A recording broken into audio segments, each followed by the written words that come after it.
Hello everyone, a very good morning to all. അപ്പോൾ നമുക്ക് ക്ലാസ്സുകൾ ഇന്ന് മുതൽ ഞാൻ എടുത്തു തുടങ്ങുകയാണ്. ബയോടെക്നോളജിയുടെ 2 ചാപ്റ്റേഴ്സ് ഉണ്ട്. ബയോടെക്നോളജി പ്രിൻസിപ്പിൾസ് ആൻഡ് പ്രോസസ്സസ്, അതുപോലെ തന്നെ ബയോടെക്നോളജി ആൻഡ് ഇറ്റ്സ് ആപ്ലിക്കേഷൻസ്.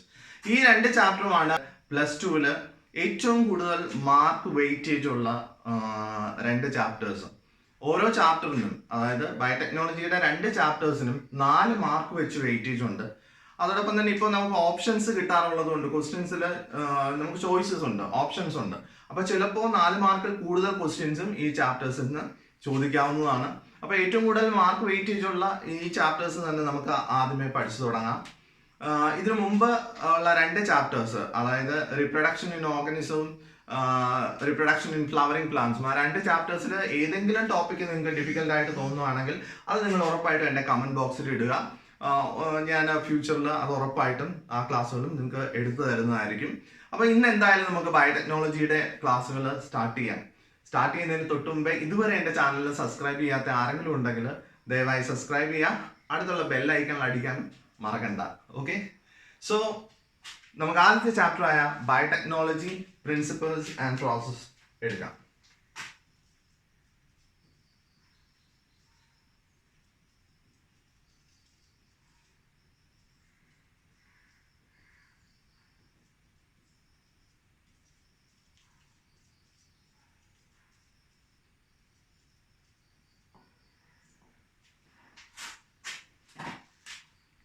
അപ്പോൾ നമുക്ക് ബയോടെക്നോളജിയുടെ ഒരു ഡെഫിനിഷനിൽ തന്നെ ക്ലാസ് സ്റ്റാർട്ട് ചെയ്യും. എന്താണ് ബയോടെക്നോളജി?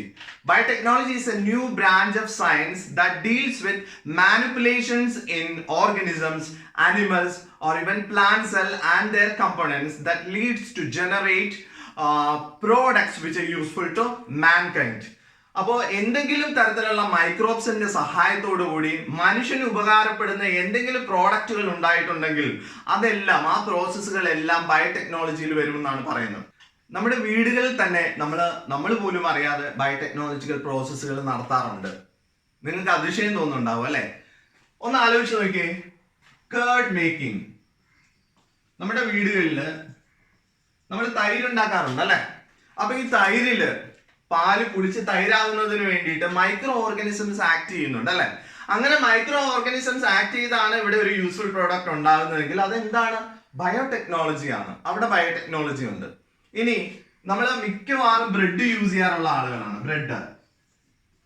ബ്രെഡ് മേക്കിങ്ങിലും ബയോടെക്നോളജി ഉണ്ട് ഇല്ലേ?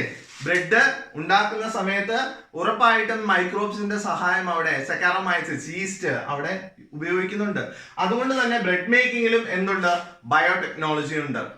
ഇനി വൈൻ പ്രൊഡക്ഷൻ, സോ ഇവിടെയും മൈക്രോബ്സിന്റെ സാന്നിധ്യമുണ്ട്. അപ്പോ മൈക്രോ ഓർഗാനിസങ്ങളുടെ സഹായത്തോടെ എന്തൊക്കെ മനുഷ്യന് ഉപകാരപ്രദമായി ഉണ്ടായിട്ടുണ്ടോ അതെല്ലാം ബയോടെക്നോളജി ആണ്.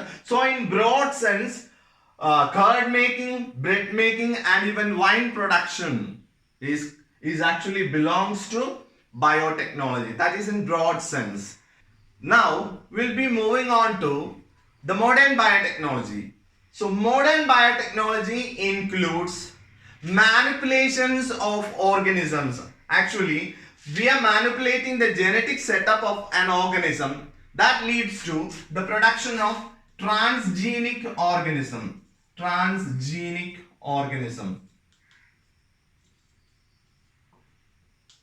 So in modern biotechnology we are giving importance to manipulating the DNA which is already present in an organism. So if a particular organism is formed by manipulating its DNA, that organism will be a transgenic organism. Then in modern technology we are giving emphasis to gene synthesis. So new genes are synthesized, and that is also comes under modern biotechnology. And we are all concerned about vaccine now, and vaccine production is also a biotechnological process. So in broad sense, biotechnology includes curd making, bread making, and even wine production. And coming to the modern biotechnology, so that includes the production of transgenic organism by altering the genetic setup, then the gene synthesis, new genes are synthesized using biotechnological tools, and now the vaccine production. Now we are all looking for corona vaccine, isn't it? So that vaccine production is also an area in the modern biotechnology, and by using the biotechnological tools we are able to produce vaccines. അപ്പോൾ biotechnology എന്ന് പറയുന്ന ഒരു മേഖലയിൽ ഈ കാര്യങ്ങളെല്ലാം പെടുന്നതാണ്. Simple ആയിട്ടുള്ള curd making തുടങ്ങി ഏറ്റവും അഡ്വാൻസ്ഡ് ആയിട്ടുള്ള വാക്സിൻ, മനുഷ്യന്റെ രോഗപ്രതിരോധ ശേഷിക്ക് ഏറ്റവും, അല്ലെങ്കിൽ മനുഷ്യന്റെ രോഗം വരാതിരിക്കാൻ റെസിസ്റ്റന്റ് പവറിന് വേണ്ടിയിട്ട് ഉള്ള മെഡിസിനുകൾ, അതെല്ലാം ഉണ്ടാക്കിയെടുക്കുന്നതിൽ ഒരു സുപ്രധാനമായ പങ്ക് വഹിക്കുന്ന ശാസ്ത്രശാഖയാണ് ബയോടെക്നോളജി. ഇനി നമുക്ക് ഇതിന്റെ പ്രിൻസിപ്പിൾസ് എന്തൊക്കെയാണെന്ന് നോക്കാം. ഇത്രയും കാര്യങ്ങൾ ഒരു ആമുഖമായി ഞാൻ പറഞ്ഞതാണ്. ഇനി നമുക്ക് ഇതിന്റെ കാതലായിട്ടുള്ള കാര്യങ്ങളിലേക്ക് കടക്കാം. ബയോടെക്നോളജിയുടെ principle. What are the principles of biotechnology? Genetic engineering ആണ് നമ്മുടെ ഒന്നാമത്തെ പ്രിൻസിപ്പിൾ ബിഹൈൻഡ് ബയോടെക്നോളജി. എന്താണ് ജനറ്റിക് എഞ്ചിനീയറിംഗ്? ആ പേരിൽ തന്നെയുണ്ട്. We are going to manipulate the DNA. DNA level manipulation is possible in genetic engineering by using the biotechnological tools. By using different type of enzymes, we can manipulate the DNA of an organism, and that leads to the creation of transgenic organism that we have already discussed earlier. So how can we change the phenotype of an organism? It is possible if we introduce a special gene, a gene of interest, into a host cell through a vector. Definitely the host cell's phenotype will change when that gene of interest starts working. നമുക്ക് ഇഷ്ടമുള്ള ഒരു ജീനിനെ, എന്തെങ്കിലും character കാണിക്കുന്ന ഒരു ജീനിനെ ഏതെങ്കിലും ഒരു ഓർഗനിസത്തിന്റെ ശരീരത്തിലെ DNA കടത്തിവിട്ടാൽ ആ DNA അത് വർക്ക് ചെയ്ത് തുടങ്ങുന്ന സമയത്ത് ആ ഓർഗനിസത്തിന്റെ ഫീനോടൈപ്പിൽ തന്നെ മാറ്റങ്ങൾ വരുത്താം.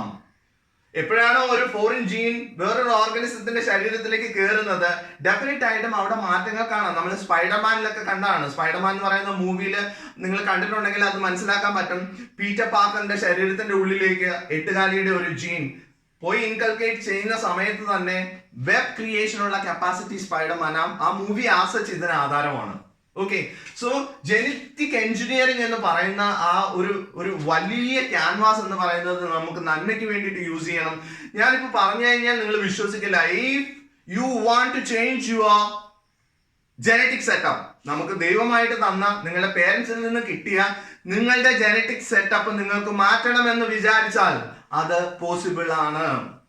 നിങ്ങൾക്ക് നിങ്ങളുടെ സെല്ലിൽ നിന്നും കിട്ടിയിട്ടുള്ള, പേരൻസിൽ നിന്ന് കിട്ടിയിട്ടുള്ള ഇൻഫർമേഷനെ പൂർണ്ണമായും തുടച്ചു മാറ്റിയിട്ട് പുതിയത് എഴുതി ചേർക്കണമെങ്കിൽ അതും ഇപ്പോൾ സാധ്യമാണ്. Through biotechnology, through genetic engineering, ഇതെല്ലാം ഇപ്പോൾ സാധ്യമാണ്. അപ്പൊ ജനറ്റിക് എഞ്ചിനീയറിംഗ് എന്ന് പറയുന്ന ആ ഒരു വേർഡിന് വളരെ വലിയ കടലിന്റെ അഗാധമായ ഗർത്തങ്ങളുടെ അത്രയും തന്നെ ആഴമുണ്ട് ജനറ്റിക് എഞ്ചിനീയറിംഗിന്. സോ ജനറ്റിക് എഞ്ചിനീയറിംഗ് എന്ന് പറയുന്ന ആ ഒരു area, the principle behind biotechnology എന്ന് പറയുന്നത് എന്താണ്? Manipulation of DNA that leads to change in genotype, that leads to the phenotypic change of an organism. So അതാണ് ജനിതക എഞ്ചിനീയറിംഗ് എന്ന് പറയുന്നത്. ഇനി രണ്ടാമത്, മെയിൻറ്റെയിനിങ് എ സ്റ്റെറൈൽ ആംബിയൻസ്. എന്തുകൊണ്ടാണ് ഒരു സ്റ്റെറൈൽ ആംബിയൻസ് വേണം എന്ന് പറയുന്നത്? നമുക്കറിയാം വാക്സിനുകളുടെ ഒക്കെ നിർമ്മാണത്തിൽ ഈ ഒരു കാര്യം വളരെ, വാക്സിൻ മാത്രമല്ല ഏത് തരത്തിലുള്ള ബയോടെക്നോളജിക്കൽ പ്രോഡക്റ്റ് നമുക്ക് ഉണ്ടാക്കണമെങ്കിലും ഒരു സ്റ്റെറൈൽ എൻവയോൺമെന്റ് ആവശ്യമാണ്. കാരണം എന്താണ്? നമുക്ക് ആവശ്യമുള്ളത് ഒരു സ്പെസിഫിക് ടിഷ്യൂ അല്ലെങ്കിൽ ഒരു സ്പെസിഫിക് യൂകാരിയോട്ടിക് സെല്ലാണ്. ആ സെല്ല് ഒരു ടെസ്റ്റ് ട്യൂബില് അല്ലെങ്കിൽ ഒരു കോണിക്കൽ ഫ്ലാസ്കിൽ നമുക്ക് വളർത്തിയെടുക്കണമെങ്കിൽ മറ്റു ഓർഗനിസങ്ങൾ ഒന്നും ആ ടെസ്റ്റ് ട്യൂബിലോ കോണിക്കൽ ഫ്ലാസ്കിലോ ഉണ്ടാകുവാൻ പാടുള്ളതല്ല. ഇപ്പൊ നമുക്ക് വേണ്ടത് ഒരു ബാക്ടീരിയൽ സെല്ലാണ്. ആ ബാക്ടീരിയൽ സെല്ലിൽ ഒരു ജീൻ ഓഫ് ഇൻട്രസ്റ്റ് ഉണ്ട്. അതിനെ നമുക്ക് വളർത്തിയെടുക്കണം. ആ വളർത്തിയെടുക്കാനായിട്ട് നമ്മൾ ഉപയോഗിക്കുന്ന ആ ഒരു വെസലില് മറ്റു ഓർഗനിസങ്ങൾ, അതായത് ഒരു ഫംഗസോ ഒരു വൈറസോ ഉണ്ടെങ്കിൽ ഉറപ്പായിട്ടും നമുക്ക് നമ്മളുടെ ആ ഒരു ബാക്ടീരിയൽ സെല്ലിനെ അതിൽ വളർത്തിയെടുക്കാൻ സാധിക്കില്ല. കാരണം എന്താ? ഓൾറെഡി കണ്ടാമിനേഷൻ ആയി പോകും. അപ്പോൾ സെക്കൻഡ് പ്രിൻസിപ്പിൾ ബിഹൈൻഡ് ബയോടെക്നോളജി എന്ന് പറയുന്നത് എന്താണ്? Maintaining a sterile ambience എന്നുള്ളതാണ്. If we maintain a sterile ambience, the gene or the cell that we or the tissue that we want to raise can be grown in that sterile ambience, and we can get the product from that. ആ biotechnological products നമുക്ക് ആ sterile ആംബിയൻസിൽ നിന്ന് large സ്കെയിലിൽ ഉണ്ടാക്കിയെടുക്കാനായിട്ട് നമുക്ക് സാധ്യമാകുന്നതാണ്. അപ്പൊ ഇത് രണ്ടുമാണ് ബയോടെക്നോളജിയുടെ രണ്ട് principles. Here I repeat once again. First one is genetic engineering. Here we manipulate the DNA and that leads to phenotype change in an organism, creation of transgenic organism, and all that things comes under genetic engineering. And then the second one is maintaining a sterile ambience, and that sterile ambience is very important for producing biotechnological products. Thank you.